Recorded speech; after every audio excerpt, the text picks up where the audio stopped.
आशीर्वाद में कोर्स बंद करता हूँ।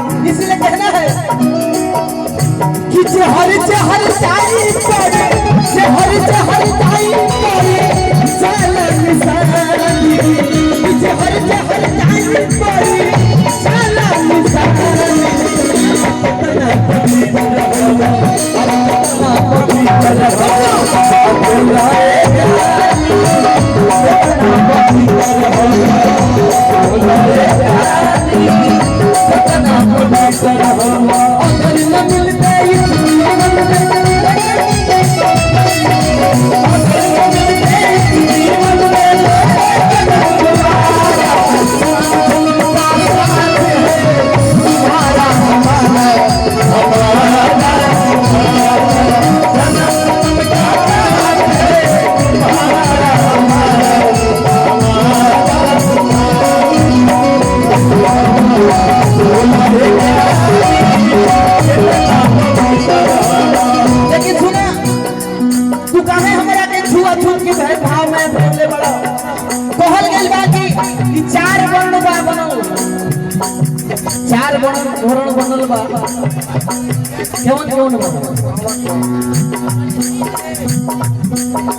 क्षत्रिय ब्राह्मण वैश्य आ शूद्र।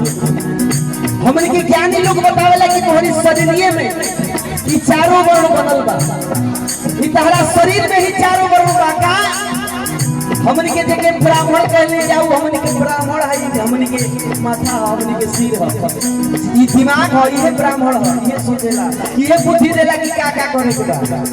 हमन के क्षत्रिय जो रक्षा करे वो क्षत्रिय हमन के ई बात बाही ई बाही जो ना क्षत्रिय हो, आ जो वैश्य हो खाए पिए के व्यवस्था करे हमन के ई पेट हो, आ जे के शूद्र कहल गेल बा हमन के पैर हो। तो जब तोहरी शरीरिये में चारों वर्ण बा त कोना काम के छुआ छूट। आ ए भाई सत्य इहे बा कि जब ले शूद्र ना रही तब ले तू कहीं आ जाना कोई बता हर जीवन सफल नहीं थे। ये हमन के पैर जब ले ना रही तब ले तू जीवन में कुछ ना कर पाइबा। यही से कहल गेल का कि अपन के पूछे लो एक कदम अपन के पूछे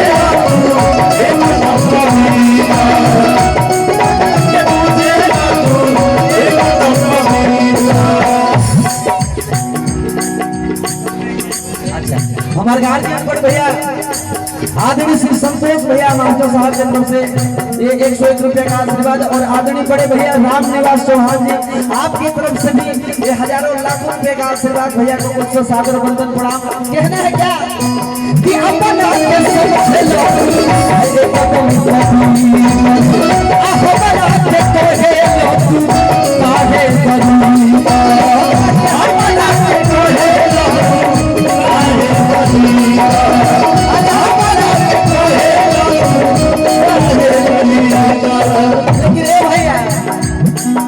अगर काटल जाए शरीरिया के जैसन चमड़ा जैसन खून हमार बा वैसन खून भरल बा, लेकिन खाली तहरा दिमागवा में भरल बा का वो महिला भरल बा कि तू नो शरीरिया में, अरे तू नो शरीरिया में एक खून पानी अपना पवित्र अरे अपना पवित्र बोलाए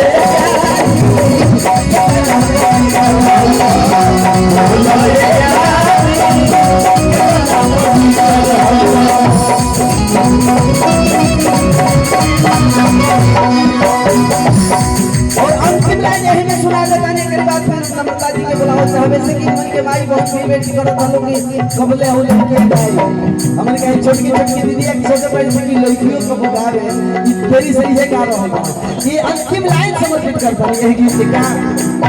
अरे भीम जैसन पीड़ा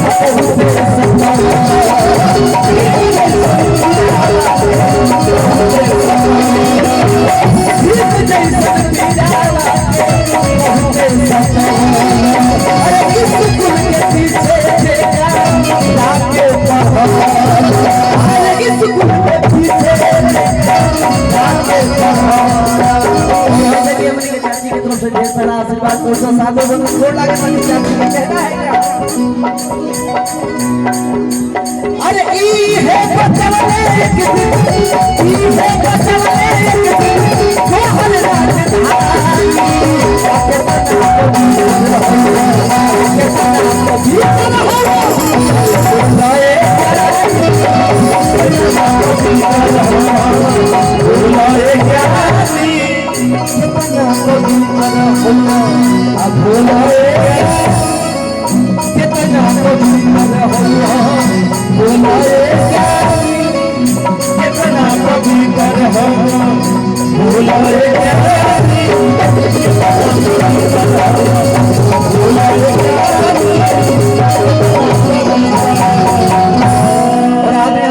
भैया निर्देश प्रधान जी, हमारे गार्जियन वीर भैया की धरती से हम कोर्ट से सादर बंदन प्रणाम और नम्रता के बलौला से हम एक लाइन तनी भैया कड़ो लगा